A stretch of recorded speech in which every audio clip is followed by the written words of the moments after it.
frantically. One of their bombs exploded in front of my bomb shelter as my mother was running to the shelter, and she became wounded.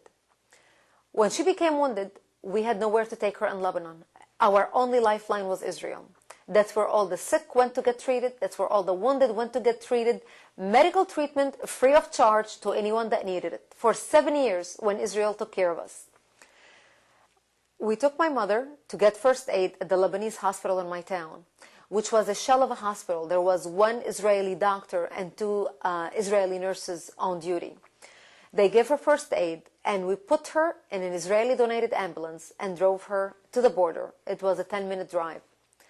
The Lebanese driver, when we got to the border, walks over and asks me for money for the fee for the ambulance. And like an innocent teenager, I pull all the money that my daddy had given me out of my pocket, and I show it to him, and I say, "How much do I owe you?"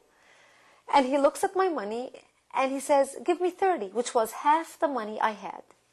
I gave it to him, and I thanked him from the bottom of my heart. He said that was the fee for the ambulance. They transferred my mother into another Israeli ambulance inside Israel, and that ambulance drove us to Sivat Hospital, which was an hour drive. The driver was an Israeli soldier. He was so nice to me. He treated me like his own daughter. He put me at such ease because I was afraid. I was afraid of the unknown. I was uncomfortable. I felt awkward. After all, I'm a Lebanese. I didn't have anyone in Israel. My mother was half unconscious in the back stretcher of the ambulance. And I was stunned at how nice that Israeli driver was. We get to the hospital. They took my mother out into the emergency room. I walked around to the Israeli driver to pay him my money, the fee for the ambulance. He looked at it and he said, "What is this?" And I said, "Don't you need the fee for the ambulance?" And he says, "No." He said, "This is a free service from us to you. Keep your money, and I wish you well. I hope your mothers recover." And I thought to myself, what an honest man. What an ethical man. This man could have taken my money and partied all night, and I would not have known the difference. Yet he didn't. And all of a sudden I felt very angry because I realized that the Lebanese driver who drove me the 10-minute drive to the border basically robbed me. That was my first lesson in the character and values of the Arabic people and the Israeli people. We went into the emergency room, and there were hundreds of people wounded in the emergency room. There were Lebanese brought in from Lebanon. There were Christians brought in from Lebanon. Muslims brought in. Palestinians wounded brought in from Lebanon. And I could not believe my eyes. And I thought to myself, I can understand why they're treating me. After all, I am their friend. I'm a Christian. I am their ally. But why on earth are they treating the Palestinians and the Muslims? These are the enemy. These are the people who were bombing us. Little did I know about the values of the Israeli people. The doctors treated everyone according to their injury. They did not see religion. They did not see political affiliation. They did not see nationality. They treated people like human beings in need. The doctor treated my mother before he treated the Israeli soldier laying next to her because her injury was more severe. I thought to myself, this is unbelievable, but maybe that's the exception. They took my mother to the 4th floor of the hospital. And we were in the room maybe 5 minutes, and I heard all this commotion outside our window. And I went out to see what was happening. And 2 Israeli helicopters had just landed, bringing in Israeli soldiers wounded in Lebanon in the war. And I stood at that balcony, looking at that scene, looking down at the ground. I felt ashamed. I felt embarrassed. I felt out of place. After all, these people are wounded because of the war with my country. I didn't look at anyone around me. There were a lot of people. There were mothers of wounded soldiers, fathers who were in the hospital with their children, nurses. I didn't make any contact with anybody around me. And I kept looking at the floor. And then I felt the tapping on my shoulder. And I looked, and there was this Israeli nurse looking at me, and she said, "You are new here, aren't you?" And I said, "Yes, they just brought in my mother. She's in this room." And she could see the fear in my eye, and she just put her arm around me and said, Don't worry, we'll take good care of her. Everything will be fine. And the first time in my life I experienced civilization, I broke out crying. I broke out sobbing because I experienced the compassion and love that I knew, and humanity that I knew that my society would not be able to show their enemy. I knew for a fact that if I was a Jew standing on the fourth floor of a Lebanese hospital, I will be lynched and thrown down to the ground as shouts of joy, of Allahu Akbar, will echo through the hallways of the hospital and down the surrounding streets. When the Israelis found out that there were Lebanese wounded in Israeli hospitals, they came in bringing presents. They came in extending a peaceful hand. They came in bringing chocolates. They would visit the wounded families and they would say, what can we do for you? What can we bring you? Our homes are your home. If you need to stretch, if you need to sleep, if you missed bringing something from home, please let us bring it to you. It was unbelievable. I became friends with the families, with the mothers and the sisters of the wounded soldiers in the hospital. One in particular, Rina Potashnik, I'll never forget her name. Her only son, Amir, who was 19 years old, was wounded in the hospital in his eye, and he lost sight of that eye. And she became like my surrogate mother. I spent a lot of time with her because I was with my mom in the hospital for 22 days. And I would go visit Rina, and one day in particular, the Israeli army band came to play songs to lift the Israeli soldiers' souls. They came to play national songs, and I was visiting with her in her room, and they came to play the song, and they stood around Amir's bed.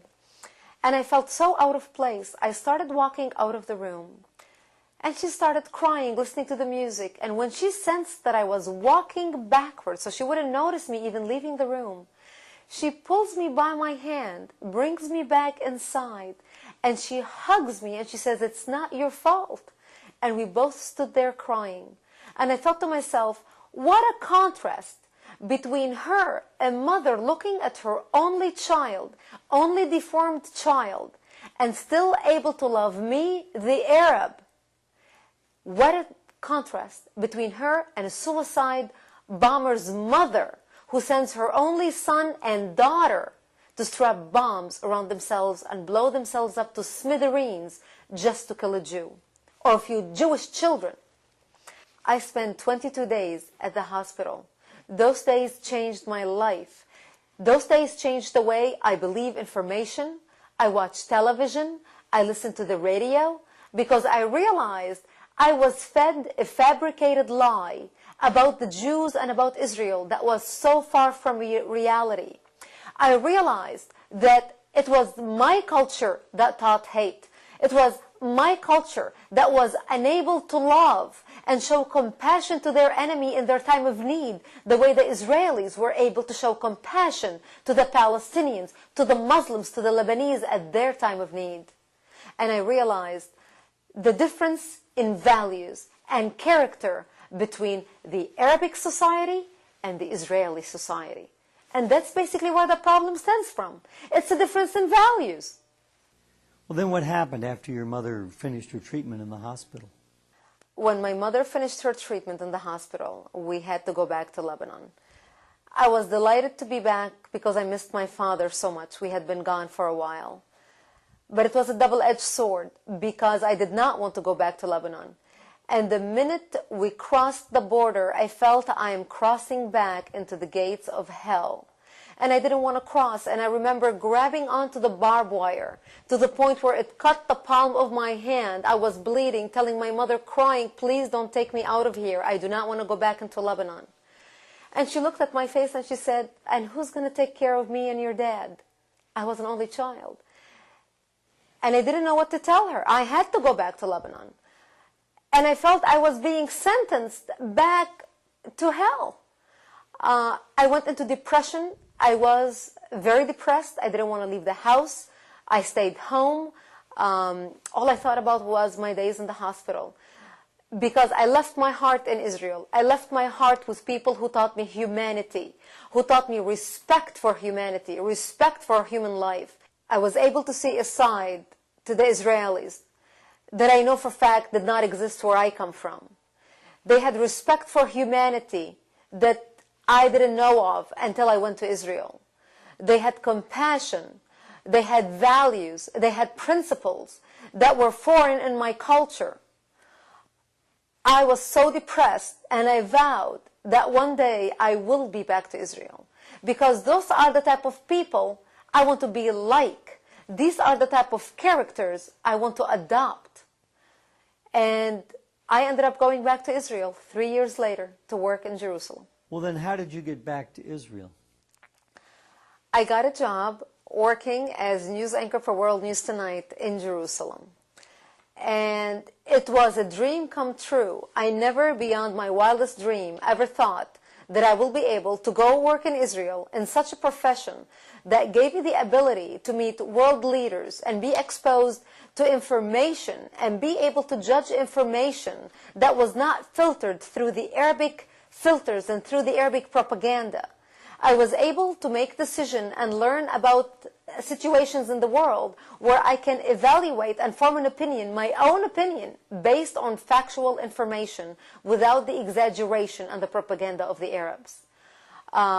It also gave me an insight into the Palestinian culture and into the Israeli culture, because Jerusalem is the pinnacle of East meets West. In Jerusalem, you have the western side of the city where the Jewish people live, and you have the eastern side of the city where the Arabs live. And the contrast is blinding. It really shows you the difference in the culture and in the values of the two people. It also taught me about the exaggeration of the media, the Arabic media, and what truly was happening in the territories. We had friends in Bethlehem, and we would go visit our friends in Bethlehem.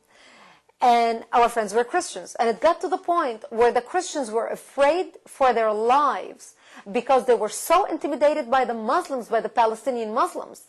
The Palestinian Muslims would go into Christian cemeteries. They would break the crosses. They would dig the bodies. And when we would do interviews with these Christians, we had to disguise their face because their life was threatened just because they were telling the truth. Because if their Muslim neighbors ever found out that they're speaking about what they're being subjected to, they would be killed. The intimidation and the death threats were unbelievable.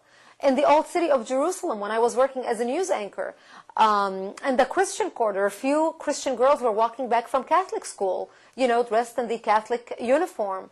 And there were a few incidences where Muslim Palestinian students would throw acid on the Christian girls' faces.